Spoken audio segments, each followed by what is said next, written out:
Mr. Sex Appeal, pogi na, macho pa nga, Topacio. Bumabati muli ng mabuhay po kayo at lahat ng ugat sa inyong katawan. Oh, Kasama yeah. si... Juvie de Guzman, happy weekend, attorney. Inunahan na kita.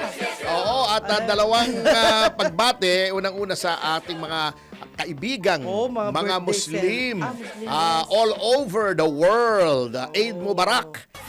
Happy Eidil Fitir. Eidil Fitir. Oo, at syempre, kaaraman po ngayon Oh, ni ng mga gwapo. artistahing Boss Yes. Dennis Antenor. Antenor! Oh, At saka yeah. yata si Sir John Ibanez. Ganun ba? Opo, dalawa silang magka-birthday gwapo, di ba? Oo, yan. Parang birthday.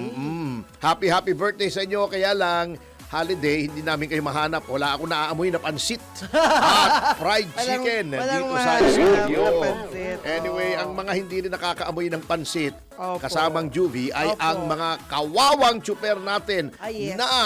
na Imbernadette Sembrano. Ay, Alam mo what? ba yun? Hindi. Ang ibig sabihin ng Imbernadette Sembrano? What? Na imbierna. Ano? Nagalit! Bago na. Hindi, matagal na yun. Imbernadette Sembrano. Oh. O, salitang Becky yun. Oo. Okay. Sorry. Na dahil sa urong sulong, Na desisyon. oo, na magkaroon ng fare hike, iniutos na ng LTFRB, binawi naman ng Pangulo. Laban bawi yan di ba talaga. yung tiniskas natin kahapon? Opo. At ang sabi, bibigay na lang daw ng ayuda. Oh. Pero kanina nanonood ako ng news, ang daming nagrereklamong mga tsuper na magulo daw at marami daw tsuper na hindi nakalista doon sa bibigyan ng ayuda at pumila pa daw sila. Yung mga tricycle drivers ito may narinig ako habang ako'y nagbe-breakfast, Opo. habang nakikinig ng balita. Opo.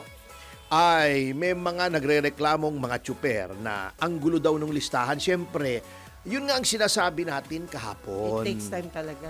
Mahirap yung ayuda, itaas mo na lang yung pasahe, direkta. Halimbawa, tinaas mo yung pasahe ngayon, agad-agad. Dumadagdag yung income nila. Dadagdag yung income kasi ang talagang reklamo, from 500 to 700 isang araw, ang kita neto, 300 na. Lamang. Paano kang mabubuhay sa 300? Talaga namang napakalaki ng itinaas. Pero, ayon sa tagapagsalita ng Malacanang, wala pa daw krisis. Oh, Kahit yung mga, alam nyo na, wala Buti pang siya, krisis. wala. Ang dolyar, 60 na. 60-40. 60. Hindi, 60-40. Really? Dito 60 lang eh. Ganun ba saan? Kada duli. Ayun. Uy, Ayun. huwag kang magsabi. Biro. Higit. Ay. Yan, basahin mong mabuti. Oo nga. Sumampa na ng higit. Yung higit. 60 pesos. Kasi yan ang psychological threshold Opo. Yung 60. Pag lumalampas dyan, medyo crisis mode na. Bakit? Dahil ang Pilipinas po ay net importer. Anong ibig sabihin yan? Ano po? Mas marami tayong ini-import na kalakal kesa tayo ay nag-export. Yung mataas na dolyar, advantage yan ng mga exporter. Kasi halimbawa, ngayon, ang last month, Opo. kung 50 lamang ang dolyar, yun lamang ang ginastos nila sa raw materials. Bago ang benta nila, let's say, per piraso ng kanilang produkto Opo. ay $100. Sa halip na yun ay magkano yung $100? 5,000 ba? 40 sabi mo. Ha? Hindi, kung 50. Kung 50. Oo. 5,000. 5,000, di ba? Tama ba ako? Oo, tama. 5,000, ano? 6,000 ang kikitahin nila pag binayaran sila ng $100. Oo. Pero, mas marami ang importer. Anong ibig sabihin? Sila ang bumibili. So, Kumikita sila sa atin. sinong sila? Yung ibang bansa. Ayun nga, oo. Negative Mabigat. tayo. Kasi, halimbawa, mag-i-import ako ng sabon Opo. sa halagang 10 piso. So, ang inaasahan kong babayaran lang ay magkano ba yung 10? 500 piso. Naging 600 pesos. Oh. O, di lugi na ako ng 100 piso. Dagdag na yon. Anong gagawin ko roon? Ipapasok ko yun sa Papatungan mo consumer. ulit. Oo. Halimbawa ako importer, then may distributor pa yan. Hindi naman, ang mga ganyang mga consumer goods, hindi naman pagdating diretso sa supermarket. darating sa akin, ako yung importer, kukunin ng distributor. Opo. Sila ang maglalagay sa mga supermarket, sa mga tindahan, sa mga yung mga convenience store. Yun po ang nangyayari. Siyempre, mataas ang presyo ng angkat, mataas din ang may distribution. Paano mo ba dinidistribute? Hindi mo naman isasakay sa bisikleta yung Transport din. 20 kartong sabon. No. Siyempre, sasakyan yon, panel truck. Yung diesel noon, nagmahal. Di ba? Yun ang mabigat. So, pagdating mo sa grocery, yung 60 pesos, may siyempre, kikita pa yung distributor. Hanap buhay yun eh. 70 na. Oo. Di, siguro, patungan mo lang 5 piso, 65 na. 65. Darating sa grocery. Siyempre, yung grocery, kailangan kumita rin yun. Kapatong din. Di 70 na. 70 na. Yun ang nangyari sa buhay. Tapos pupunta pa sa tindahan yun kasi Oo, bibili kami sa grocery. Yan nga. Kung halimbawa, yung mga malalaki, katulad ng Pure Gold, yung Opo, yung mga negosyo ng ganun. mapapangasawa ni Bea Alonzo, Oo. yun ay bumibili doon yung mga maliliit na Maliliit na sari-sari tindahan, store. In fact, yes. may programa sila na tinutulungan nila yung mga sari-sari store. Di ba mahal na? So, 70 na yon. Siyempre, tutubo yung sari-sari store kahit 3 piso, di 73 na. 73. 73 yun. Yung chuper na halip na 700 ang kita, 300, 400 na lang. Hindi na makabili. Yun. Kaya nga sabi nila, di ba, sa sobrang mahal daw ng diesel, baka magkaroon na ng tingi yung nasa sachet. Yung parang shampoo. Ilalagay nyo sa plastic. Grabe, no? Mga patak-patak lang muna. Ganun kasi. Di ba? Yun ang mabigat. Ngayon, ang problema, di ba, mayroon ng panukalang batas na naghihintay na lamang yata ng lagda ng Pangulo doon sa Malacanang na ang excise tax ay pansamantalang hindi sisingilin. Ang sabi naman nitong Department of Finance ay lugi daw naman ang gobyerno ng mahigit 100 bilyong piso kung hindi sisingilin ang excise tax. 136 bilyon. Yun ang problema kung isa-subsidize mo lahat. Opo. At ang problema, again, I will repeat, sabi sa akin ng mga kaibigan natin na nasa gobyerno, hirap na mag-subsidize ang gobyerno kasi ninakaw na sa flood control. Na-advance na nila. In-advance na nila. Yun ang problema. Kaya nagagalit yung mga transport groups. Ang sabi nila, yun nga, dapat ibang measure na lang at hindi sapat, hindi tama na hindi nagkaroon ng fair hike. Hindi na-distribute yung cost, yung additional cost. Dapat distributed kanya-kanyang pasan. Pinaboran mo yung consumer, yung pasahero. Okay naman yun. Pinatay mo naman ang jeepney driver. Diba? Yung libreng sakay, hindi po nakakatulong sa jeepney driver kasi mas konti ang sasakay. Libreng sakay eh. Libre sila. And then, hanggang kailan mo masusustain yun? Kasi libreng sakay, hindi dapat yung libreng sakay binigay na lamang nila sa jeepney drivers to subsidize. Kaso may 5,000 kulang ang gagamitin mo diyan sasakyan ng mga departamento. Maraming may sasakyan diyang departamento, yung DepEd may sasakyan yan. Yang lalo na yung DND may sasakyan yan, DILG. Magdi-diesel din yung sasakyan na yon. Gastos din ng gobyerno yon. Hindi naman po ang resources ay infinite, finite po ang resources. May hangganan. Saan kukunin yun? Dapat may pagkunan yun. Hindi naman pwede mag-imprenta ka na mag-imprenta ng pera. Magkaka-hyperinflation naman. Sa kabila ng mga hirap natin, anong ginagawa ng gobyerno? Nagre-recycle. Maganda sana yung recycling para sa ekonomiya. Pero, ang nangyayari, nire-recycle nila mga tao katulad yan, si Frasco, si Secretary Frasco, di ba, inalis sa Department of Tourism. Alam nyo, pag kayo ay tinanggal sa isang departamento, isa lamang ang kahulugan yan. Hindi ka nag-perform ng maayos. Ang problema dito sa atin ay kapag tinatanggal, parang pinoprotektahan yata yung pamilya kasi itong si Frasco, ang asawa nito ay congressman. So, natatakot siguro ang Malacanang na since pakunti ng pakunti na lang ang sumusuporta sa kanila at magalit pa si Duke Frasco ng Cebu. Yan ha. Yang si Bawasan. Frasco, yung Cristina Frasco ay anak ni Gwen Garcia eh. Asawa niyan, congressman, si Duke Frasco. So natatakot sigurong mawalan ng supporter sa Cebu na pinakamaraming boto na probinsya sa buong Pilipinas. Opo. Natatakot ma-antagonize si Gwen. Yan ang hirap pag puro politika iniisip mo, hindi mo iniisip ang taong bayan. Wala na. Ha? Takot ka mawala yung suporta ni Gwen kasi mawawala sa yung Cebu kasi si Pambari 4 ang gobernador doon, Opo. Pro Duterte. Natatakot kang mawala yung suporta ni Duke Frasco na congressman ng isang distrito. Kailangan mo yung boto niyan eh. Opo. Para doon sa impeachment, ire-recycle mo. Anong gagawin mo? Ang nangyari, ginawa siyang presidential advisor for sustainable and resilient communities. Naintindihan mo kung ano ibig sabihin nun? Bago ba yun, sir? Oo, ito ha. Isipin mo, ano kaya to? Presidential Advisor for Sustainable and Resilient Communities. Naintindihan mo? Kayo po. Ako hindi ko naintindihan eh. Anak itech! Anong bago na naman dyan? Hindi ko nga alam eh. Ha? Presidential na naman kapitan advisor. ko, Mr. President, na Ayun lang nag-create ka naintindihan na ko. naman. Yan, eto daw.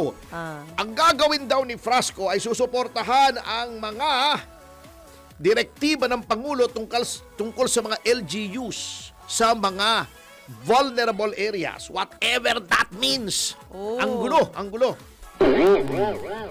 Ito ay, ang tawag dito sa appointment na to ay MEMA. May masabi lang. May masabi. Parang ano yan eh. Wala yan. Dago, bibigyan mo ng Ano tanggapan ba yan. yan? Lalagyan mo ng sweldo yan. Lalagyan mo ng staff yan. Bibigyan mo ng sasakyan yan. Bibigyan mo ng office supplies Wala na yan. kayong problema. Bibigyan mo ng travel allowance yan. Oh. Wala namang gagawin yan. Gusto mo lang, wag Mawala. masira ang suporta sa iyo ng ilang politiko o gagamitin mo yung kaba ng bayan. Parang presidential advisor yan eh on poverty alleviation. Wala namang ginagawa. Ayan. Ha? Kaya sabihin ka hindi ni noong kamote sa Malacanang na walang krisis, may krisis po. Hindi nyo lang nakikita kasi puro kakamutihan kayo, wala kayong ginawa kundi obsessed kayong banatan ang mga kalaban ng pamahalaan. Yan ang problema sa inyo. Krisis, anong ginagawa ng Presidential Advisor on Poverty Alleviation? Sumasahod yan buwan-buwan. Yes. Yung mga kamag-anak niyan, sumisweldo rin, staff niya. May office supplies yan. Anong ginagawa? Bumabanat kay Sara Duterte. Hindi mo naman trabaho yan. Yan ang problema. Ito pa, nakakatawa ha. Para malaman nyo kung gaano kabangag itong gobyernong ito. Etong si Yulo na dating nasa DNR. Ito ay natanggal dahil ang balita ko lang naman, Opo. maraming kapwitan at ako personal na witness ko yung kapwitan na yan doon sa kaso ng isang mining company na nirepresent ko before the DENR. Nang gulo-gulo, tinanggal na yan. Pero, biglang nagkaroon ng appointment. Oh? Oo. Reappointed daw. Pero wala naman. May lumabas na press release. Oo. Bilang si dating Environment Secretary Tony Yulo Gonzaga, Loizaga pala, sorry. Tony Gonzaga, kasi Tony Yulo Gonzaga eh. Tony Gonzaga. Magkaiba yun. Si Special Envoy, ito in-appoint ito from DENR. Ginawang Special Envoy for Disaster Risk Reduction and Management. Bakit kailangan may Special Envoy for Disaster and Risk Reduction Management? Ano pinopromote nito? Disaster? Patay. Kengkoy nire-appoint daw, hindi naman pala. Ang gulo po. Parang walang nagpapatakbo ng gobyerno. Walang iniwan niya nung nag-uumpisa pa lamang itong administrasyon na to. Natatandaan mo. May in-appoint daw na bagong Immigration Commissioner. Yung abogado, si Abraham Espejo. May dala-dala siyang appointment. Ewan ko kung anong power play ang nangyari noong panahong yon, nung Executive Secretary si Attorney Vic Rodriguez. Opo. Pagdating niya sa Commission on Immigration, pinakita niya yung appointment niya, dininay ng Malacanang. Pero, ewan ko kung ano nangyari. Pero ba't naman yung tao, kundi siya siguradong yun ay genuine na appointment at hindi niya sa Malacanang kinuha yun, ay bakit siya pupunta roon? Correct. Para mapahiya lamang. Oh my God. Ang gulo talaga po. Ang gulo-gulo ng gobyerno natin. Hindi ko malaman kung may direksyon o wala. Ngayon, pag tinatanong ang presidente, sasabihin niya, diba? Ibig sabihin, wala nang leader. Parang mahina na pag may kausap ka sa kwan, di ba? Parang Sa cellphone. no signal. Yung mahina signal, di ba? Opo. Oh, pare, kumusta ka na? Oh, di ba? Ganun eh. Ganun yung presidente natin, low signal. Grabe naman. Uy, hindi biro yan, ha? Hindi, totoo, di ba? Kaya nga nagkakaganyan na pala yung bansa natin. Oo, kasi nga,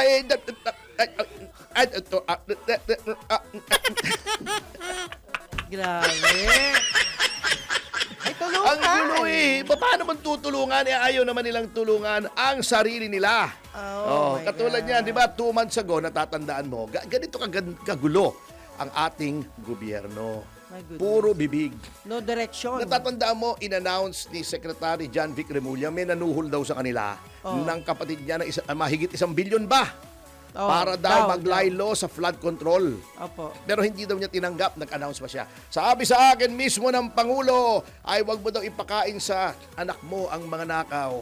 Sabi ng mga netizens, yeah, right. Anyway, hindi ko sinasabi kasi, kaya naiinis yung mga netizens, hindi dahil pinaghihinalaan nilang nagnakaw si Opo. Secretary John Vic. Opo. Wala pa namang Wala. pruweba dyan. Ang kinagtataka nila, sinuhulan ka. Tinry kang suhulan. Nagkwento. Sekretary ka. Kapatid mo, ombudsman. Bakit hindi mo pinaaresto? Yun. O pinaimbestigahan man lang? Gano'n na lang yun. Hindi mo man lang in-identify. Meron daw malapit sa kanila, inattempt silang suhulan pero ni-reject nila. Ano na yun eh? Criminal offense na yun eh. Bakit hindi mo pinahuli? DILG secretary ka, hawak mo yung pulis. Di ba? Ombudsman ka. Hindi mo man lang pinaimbestigahan. Hoy, halika rito. Sino nang sabi sa yung pumunta sa amin at Ayun. manuhol ng 1 bilyon? Yun. Wala lang. Walang action? Ang announcement nila ay para magpa-pogi, hindi para ipatupad ang batas. Wala rin. Ganito ang administrasyon na yan. Natin, my God. puro Opo. bibig. Kaya ganito gagawin ko, ganitong gagawin ko. Wala namang ginagawa. Puro daldal. Hindi bali nga kung puro daldal kung naintindihan mo eh. Kung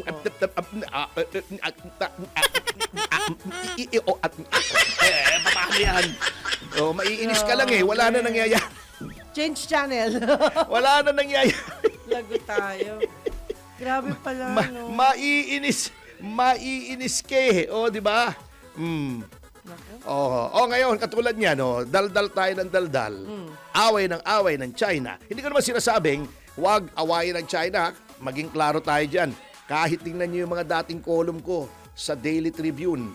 Ako every week, meron akong column dyan. Binabatikos ko ang China dito. Binabatikos ko ang China sa pagbubuli sa atin. Opo. Pero ang sinasabi ko lang, ang ginagawa natin ay hindi naman magandang diplomasya. Correct. Kaya ganon. Masyado tayong war freak eh. Ngayon, ayaw na magbigay sa atin ng Extra gas. gasolina. Oh. Alam nyo ko kasi, yung iba sinasabi, nung isang kausap ako, sabi niya, pare, hindi naman natin kailangan ng China. Sapagkat wala namang lang isang China na binibenta. Ala, hindi niya ala. Hindi. Tama siya. Tama siya. Pero, ang hindi alam ng marami, 20% lang po ng ating supply ng petroleum products ay galing sa crude oil. Ibig sabihin, hindi po tayo bumibili ng maraming crude oil at nire-refine natin dito. Yung crude naman pagdating, hindi mo pwedeng lagay sa gasolina mo. Tumirik yun. Correct. Malapot yun eh. Nire-refine yan, pinoproseso yan para maging kerosene, maging gasolina, maging diesel. Di ba? O katulad ng sabi ni Jojo, ay diesel. Ngayon, ang refineries natin ay hindi naman ganun ka-efficient na. So, ang majority ng ating supply na import na gasolina ay imported, refined na. Hindi na natin i-refine. Hindi na crude oil. Opo. Finished product na. Mga 80% po dumarating dito, diesel. Diesel na naman, si Jojo A kasi. Ayan. Diesel, gasolina. Ah. Gasolina na yan, ready to go na yan, lalagay na diretso sa tangke ng Sa mga gas tangke, stations oo. yan. Okay. Saan dumadaan yung mga refined petroleum products? Sa China po. Kasi yan ang hub. Bakit? Ang gaganda ng port ng China. Magaling ang labor ng China. Efficient yung kanilang supply chain. Hindi katulad dito, ang gulo-gulo. Oh. Doon bumabagsak sa China, saka idinidistribute sa Vietnam, sa Malaysia, etc. etc. Oh. Pag sinarhan yung hub na yan sa atin at nangyayari na, sasabihin nyo walang krisis. At ilang beses na ako pupunta sa gasolinahan pagdating ko roon, Sir, wala pong diesel. Walang pero. Lilipat ka. Sir, wala. Gasolina laging meron. Wala pa ako na-tsempuhan na walang gasolina. Opo. Lalo na unleaded. Diesel ang mabigat. Lalo na turbo diesel. Yung Opo. pang mga SUV. Opo. Yun ang mabigat. Hindi lang naman po SUV na luxury ang gumagamit noon. Opo. Yung mga pick-up po na pan-deliver din. Turbo diesel din po yun. Maraming imported na mga malalaking truck. Turbo diesel. Turbo na po kasi ngayon kasi ang turbo kahit mas maliit ang makina mo, ganon din ang torque kasi may turbo nga. Oo. Hindi iba yung turbo Mabilis. broiler. Oh, iba yung Mabilis turbo yung turbo, broiler. diba? Pang ano yun pang manok yun Ay, ambot. Ay ambot sa imong lumot. Anyway, yan po ang problema. Okay. Away ka ng away yan. Hindi siyempre sila cooperative. Buisit sa atin di ba? Anyways, anyway, magpapatuloy po ang ating pag-aaral mga magulang at mga kapatid sa pagbabalik ng Yes, Yes, Yo, Topacio at Attorney Ferdy, Mr. Sexapil Topacio. At Miss Jovi de Guzman. Bago tayo magbatian, batiin lang natin si Senator Panfilo Lacson. Congratulations! Why? Dahil patindi ng patindi yung nagiging paninira mo sa sarili mo. Kita mo, sabi ba naman, ayaw daw niyang ipatawag ng 18 Marines dahil, sabi niya, iniiwasan ko lang mag-hearing na mauuwi lang sa contempt. Alam mo, wala namang kaming lugar dito kung 18 ang ikukulong. Oo. Senator Lacson, tindi mo, Paano mo malalamang iko-contempt mo? Ibig sabihin, ngayon pa lang, alam mo nang iko-contempt mo, Na-judge number na. 1. O number 2, di ba pinakukulong nyo sa Pasay City Jail? Kunyari ka pa, marami kong panusot pare ko ha? Dati natatawa lang ako sa'yo. Ngayon hindi ko man na maintindihan. Sayang, ang gwapo pa naman. Kamote ka na! Wala nang naniniwala sa'yo, sayang. Sabi ko na nga ba, walang katutunguhan tong si Ping Kasi noong nag-e-ed sa DOS, humingi ng saklolo sa DILG ang Malacanang. Ako natira roon, nagpipi-back meeting ako Sama ko yung isang pinsan ko, si Asek Topacio. Wala si Mayor Lim, umalis yung asawa ni Miriam, si Jun Santiago, nagsabong na. Biyernes yun Pumunta ako roon, nakita ko yung sa presidential residence, si Ping. Tama-tama pagdating ko roon, nandun si Boying Rebulla, Asek siya noon ng PMS, nandun si Angara, andun si Marcel Fernandez na Yusek ni Angara, nandun si Ike Gutierrez na spokesman ng Office of the President. Si Ping nagpapaalam pagdating ko, Sir, aalis muna ako. Bakit? Sabi ni Erap, bakit kang alis? Sir, isi-secure ko lang, sir, yung krame. Kasi baka atakihin or something like that. Yung mga hostile forces. Sumaludo pa smartly kay Erap Pagkatapos nung dumating sa krame, bumaliktad. Nag-withdraw ng support kay Erap. Ay? Ano yun? Kaya nga sabi nga ni Erap, loko yun Anyway, yun po narito na naman. tayo. Anyway, iwanan na natin yan at wala na naman naniniwala dyan kay Ping.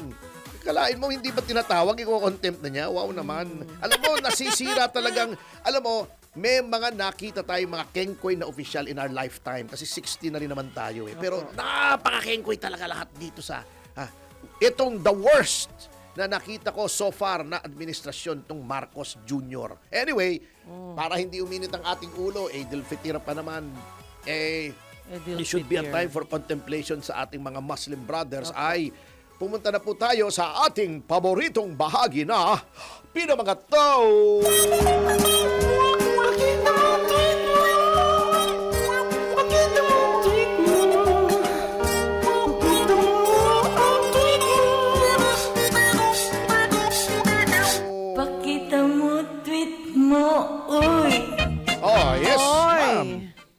Ayan, magandang umaga po sa lahat mga kaibigan, lahat po ng mga nag-celebrate na Idil Fitr ngayon, mabuhay po kayo.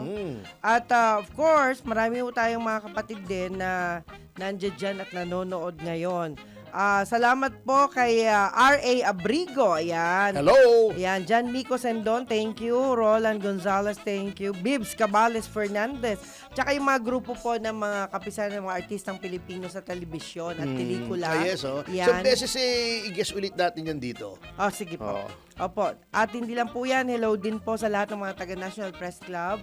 Yan. Sa kapisahan ng mga broadcaster sa Pilipinas, salamat din po sa inyo sa Oo. paalala. Pero hindi tayo member na yan, Hindi umatras na tayo. tayo. Kasi walang ginawa kundi sitahin tayo eh. Ay. Oo, yung KBP, organisasyon niya nung panahon ng martial law. Opo. Kay Sendanya, si Minister Sendanya para makontrol nila yung media. Ayun. Obsolete na yan ngayon.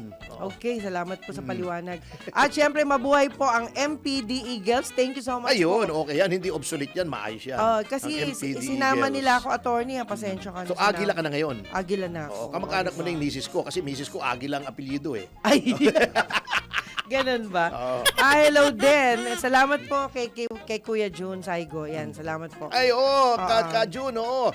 Sana next week makakapiling ka naming muli. Opo. Kaya lang ngayon po red alert yata sila. Dahil Bakit? bigla daw silang pinatawag para daw, siyempre, yung mga realista nagbigay ng... Ay, hindi, mga sa transport strike siguro. No. Binantayan nila yung US Embassy kasi doon po ang target nila eh. Target yung mga realista. ganun. Yung hirap dyan eh. Yan na naman. Pupunta naman si Sara Elago dyan. Pagkatapos makipagtulakan na naman yung mga kampon niya. O bago sila tira ng tira. Yun Nagagalit nga po sila pag na-offend. Kayo salita lang yan eh. Kayo nanunula kayo ng pulis eh. Bago magagalit kayo sa salita. Anong klase mga tao kayo? Mga Yun nga hipokrito po. kayo eh. Oh. Yan po ang pinapaliwanag lang po natin na... O, di ba nakita natin yung video pinakita Opo, pinakita ni Major, Major, nakikipagtulakan yung mga kampo ni Sara Elago. She was present there. Yeah. Congresswoman ka. Nakita mo, nakikipagtulakan yung mga rallyista. Ba't hindi mo sinaway? O, yan ang hirap sa inyo eh. Sa salita, sa iniisip, galit na galit kayo. Yung gawa, nagre-recruit kayo ng mga bata, nilalayo nyo sa mga magulang, tuwan-tuwa kayo. Yan ang tinatawag na hypocrisy. Gani Makatuman, Yusek, salamat po. Ayan, gusto rin niyang sa atin, mag-join Mag-ano? anytime. Sige. Hindi, mag-guess po. Basta maganda yung topic. Opo, Okay. meron daw po siyang issue na gustong i-share sa'yo. Issue they're Warren. talking about? Si Warren Castellanos and Company. Naku, mabuhay kayo lahat mga vloggers Oo kayo. naman, mahirap. Huwag mo naman sabihin mamatay. Kasi attorney, itong grupo na to, marami sila. Kaya sabi ko, hindi kayo pwede rito. Kinatawan. Opo, yun lang. Isang Representative. kinatawan. Opo, yan. Kasi kung 50 darating, naku, lagot ka, attorney. Dami nun. Hindi, imposible naman. 49 lang. Hindi, gusto ka nilang makita in person. Yun po yun. Pwede tayo dun sa labas, kaya lang pangit pa rin tingnan. Lolita Abela, Robert Saprates, at saka siyempre, Josie Salvador, Veronica Estrada Lim and Company. Sa inyo pong lahat, mabuhay po kayo. Lahat ng mga Rotary Club, sir, salamat po sa inyo. Yan. Ganun Okay, ba? back to you po. Oo, syempre, yung ating mga YouTubers. Opo. Si Chris John Gat Bonton. Hi. Syempre, kahit Jolly Day ngayon ay nakikinig po siya. Opo, Gerald salamat Calzado! po. Yan. Yeah. Ayan. Ano ba ngayon? 20 ngayon, ano? Opo. Oo, yan. Oo. At etong si Sylvia Daddy. Uy, long days no look, Sylvia, ha? Sabi niya, ha, ha, ha, ha, ha. Saan kaya siya natawa? Pakiklaro naman. Hindi naman sa pagmumukha ko kaya, Sylvia. Doon sa mga comments. Comments mo daw. Anong comments ko? Yung mga truth. Mga truth. Okay. Alam mo naman, maraming Maricel trolls. Manongsong, ha, ha, ha. Katuwa ka, attorney, sabi niya. Diba? Kita mo. Pabibo, kaboy, tama nga siya. Abnormal taas ng krudo. By the way, yung mga nagsasabi sa akin, bakit to yung ibang video natin ay private? Hindi po ako nagko-control nung YouTube Wala sa ating channel po control, natin. oo. Kaya yung isa diyang ulalong abogado na nasasabing, natatakot daw po ako, hindi ko po gawain yung pina-private, ha? As much as possible, ayokong nagpa-private ang video because I always stand by what I say. At hindi ako matatakot sa iyo, pare ko, Panyero, kasi kamoting kahoy na abogado ka, matatakot ako sa iyo. Tawanan ka nga ng Supreme Court eh. Joylyn Suarez, good day, attorney to passion, Miss Juby watching from Hi. San Pedro, Laguna. Hello po. Yan, oo. O hindi, ang pakiusap ko lang sana naman hindi nagiging private yung ating mga video kasi may team replay tayo eh. Sayang naman, kawawa naman. Oo. Sa bagay, may iba namang mga YouTube channels. Marami naman yan, may FB Live. Opo, Oo, mapapanood pa po tayo diyan. Paki-search lang po. Kung team replay Opo. ang gusto nyo. Siyempre, ang dami nating team replay. Kaibigang Barangay Tanod. Yan. Pa Jim Paredes naman sa aking mahal na esposa, Krisha Podong! Ay, Hey, shout out po kay Krisha Podong. Krisha Podong! Yun, shout out na shout Happy out viewing talaga. po! Max Adriano, tumbok na tumbok mo. Sayang na sayang ang binasisweldo ng bayan kay Papa Gadon. Babaong dalawang Ayan. Mahilig daw sa turbo si Delima. Ano ba turbo yan? yun? Alam ko, hindi kaya di ba Saba? Turbo? Baka turon. Ang bumalay ko ito. Moon, Virgilio Maraming mga Ipin, galit sa nakahabol akin, din. Hello po.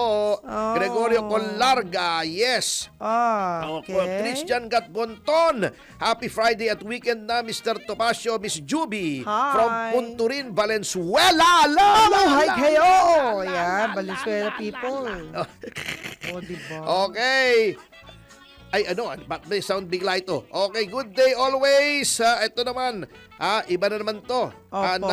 Si Tessie Labo, hi daw. Hi. Hi din po, Luz Vimindar, Yabe. Good day po sa inyo, Tormy. Hello po. At Miss Juby, ang taas na po Hi. ng dollar. Opo nga Pabor eh. sana sa amin. Kung nandun tayo. OFW, pero kawawa ang mga Pilipino. Opo. Yun. Yun, Totoo yun, naman po yun. yun. Totoo. Yan. Watching from San Pedro naman si Joylyn Suarez, Hi. si Mate. Obvious na siya. Obvious na daw si Ping. Opo. Yan. Nerissa Calalo. Hi. Yan. Good AM, attorney to passion. Ma'am Juice watching from Hi. Batangas. God Wow. bless you Ay, both. alay, kababayan Mula ni naman sa Atty. team replay, si B-Boy Gonzales. Hi. Hi. Dennis C. Mabuhay. Sa mga kayo at sa mga ginagawa nyo. Lagi Ayan. po akong nakikinig sa inyong program. Elizabeth Del Monte, Hi. attorney, bakit bumangon? Ayun, ba? Rolly Durana. Oo. Hi. Yan. And family. Sabi ni Besugo, buset ka, attorney. Ano bumangon? Hindi, natawa siya sa joke ko. Sabi ni Eduardo Rosales, nakakaaliw talaga programa nyo. Yan. Oy, thank you. Oo, salamat po. Thank you for... si Armando Salonga. Narinito rin pala. Ala. Oo, hi Armando. Yan. Oo, Ayan. ang dami. Jobert Salong. Ay, Jobert Salong. Jobert Salong dito. Oo, ano ba naman yan? Oo, Nena Daddy. Ayan, bumati. Oo, Lloyd Tobias, pa-shoutout sa mga ko na mababait. Ayan. Na sina Lian Darneris, Claire at Luna Victoria. Hi. Yan. Joe Caliber, si Junior payat na, laglag ang katawan. Iba naman nagda-diet. Tatay Strauss, Mayong Buntag, yung 21 billion na nirelease ni PBBM, 2.5 billion lang pala ang para sa ayuda. Opo. Yung malaking Please. bahagi to support infrastructure daw. Infrastructure. Ay, siya. Kontratista na naman yan. Ayan, paktay. Ulysses Ramos, ipadala si BBM sa Tel Aviv na kasalo ng missile. Ano Siya ay ba daw ay yan? nasa Sydney, Australia. Florito Abelino, good day din po, NBAA Yeah. agent. Yeah, hoy. Penge isang maleta. Pwede ko kayong bigyan ng maleta, walang laman. Oh. Johnson Babael, watching Mahalang from Finland, maleta ngayon, Benjamin ha? Montemayor. Ano na yung Hi. kaso? Tungkol sa kuratong, tapos na po yun. Absuelto na yata. No. Joe Caliber, watching from Guimaras Island, Carolina Obias. Hello, Tony Zamora!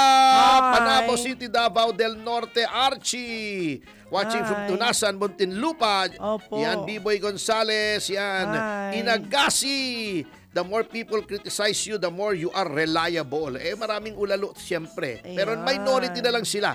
Brussels, Israel, Paras. Hi. Hong Kong naman si Jonah Alpas. Dennis Valencia, present for life, sabi niya. Opo. Romer Parafina, husay Hi. magsalita ni BBM.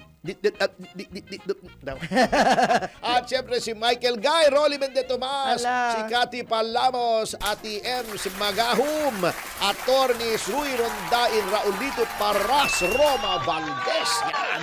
Si Ralph, si Andrada, yan. Jerome Ong. Ay, Oo, Jerome. Attorney Hindi na tawagan. Jose Miguel Arroyo, nanonood Yan. din po.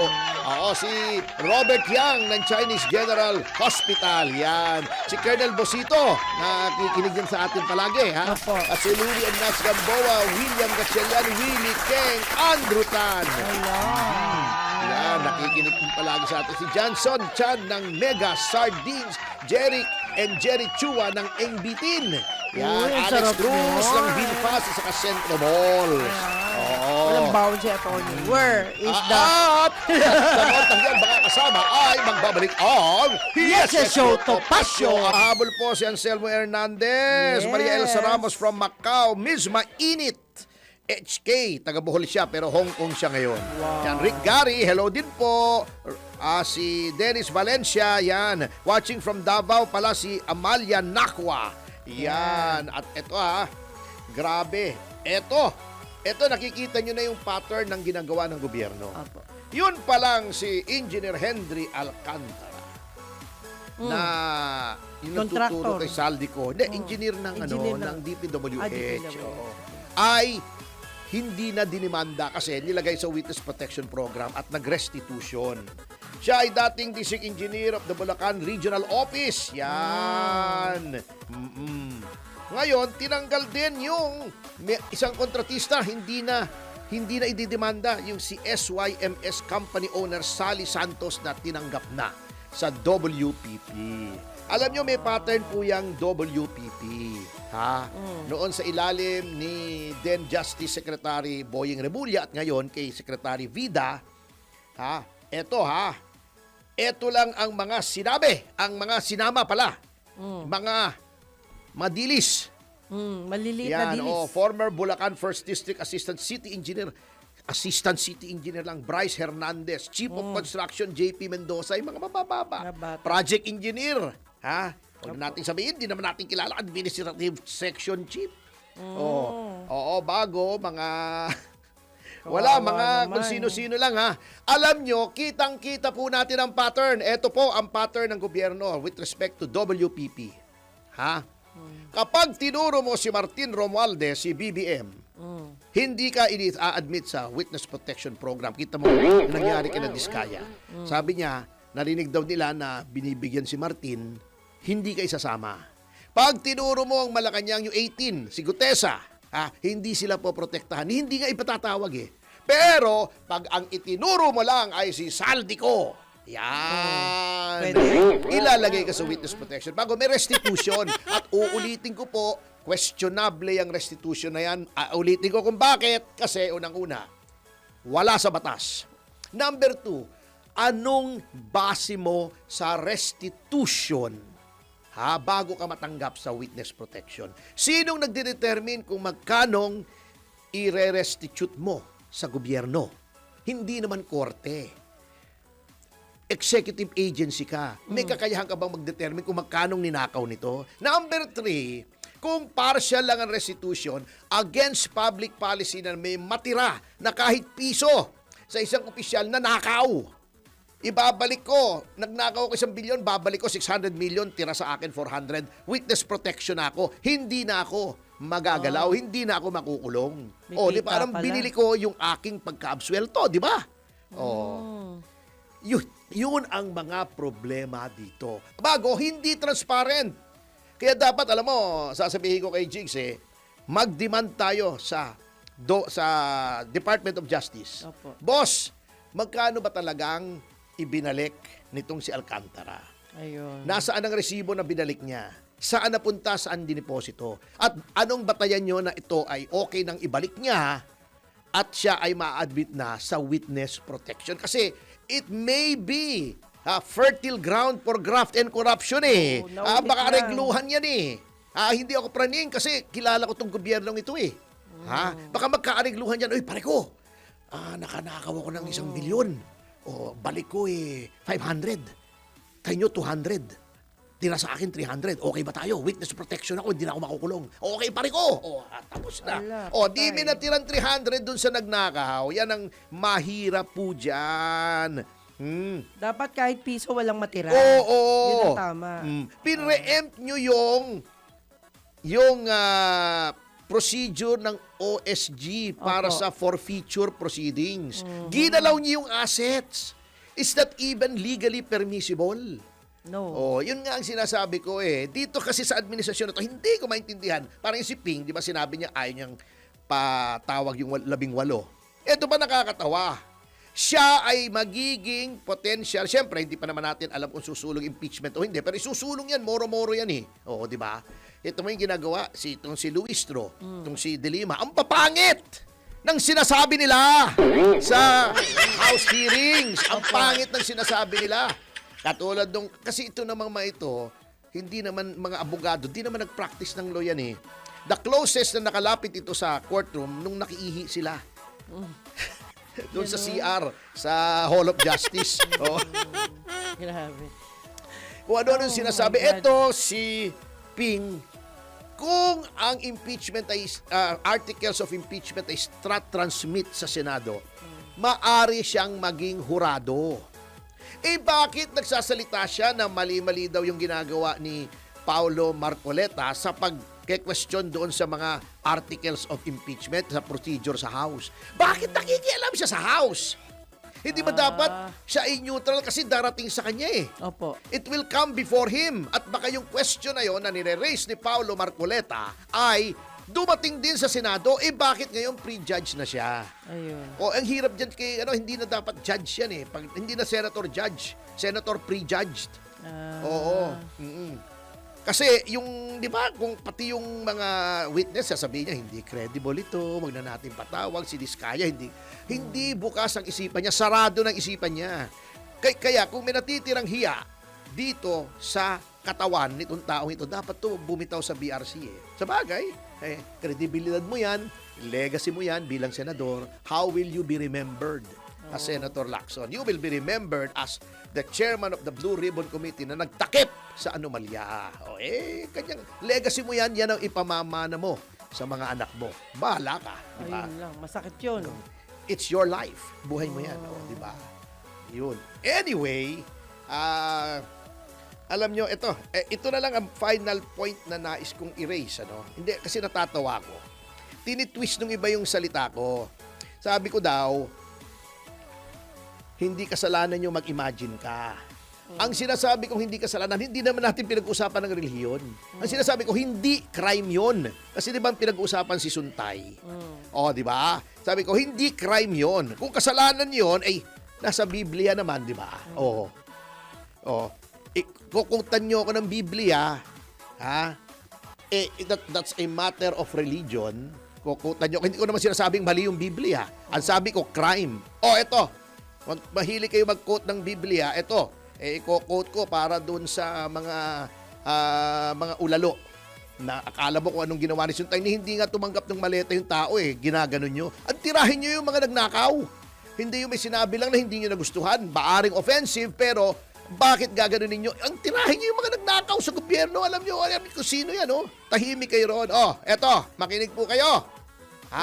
Sige po. Curtis Sisters, makinig kayo, Mula sa unang Timoteo 2, ang talata ay 9.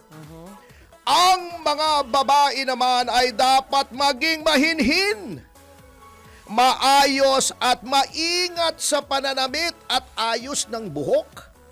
Hindi sila dapat maging magarbo sa pananamit at maluho sa mga mamahaling alahas na ginto o perlas. Sa halip, ang maging kasuotan nila ay mabubuting gawa, gaya ng nararapat sa mga babaeng itinuturing na makadiyos. Ang mga babae ay hayaang matuto sa kanilang pananahimik at sa lubos na pagpapasakop. Yan. Sige, mag-quotean po tayo ng Biblia. Palagay ko naman, dahil ako'y nagdoktrina, mas marami akong alam sa Biblia kesa sa inyo. Anyway, sa notang yan, ay happy weekend po! Happy weekend! Eid Mubarak po sa ating Eid mga Mubarak. kaibigan Muslim. Yes. Happy birthday! Happy birthday, yes. Boss Dennis Antenor! Yes, at saka kay Jansen Chan ng Mega Sardines. yeah. Belated happy birthday Yeah, din. belated happy Oo. birthday.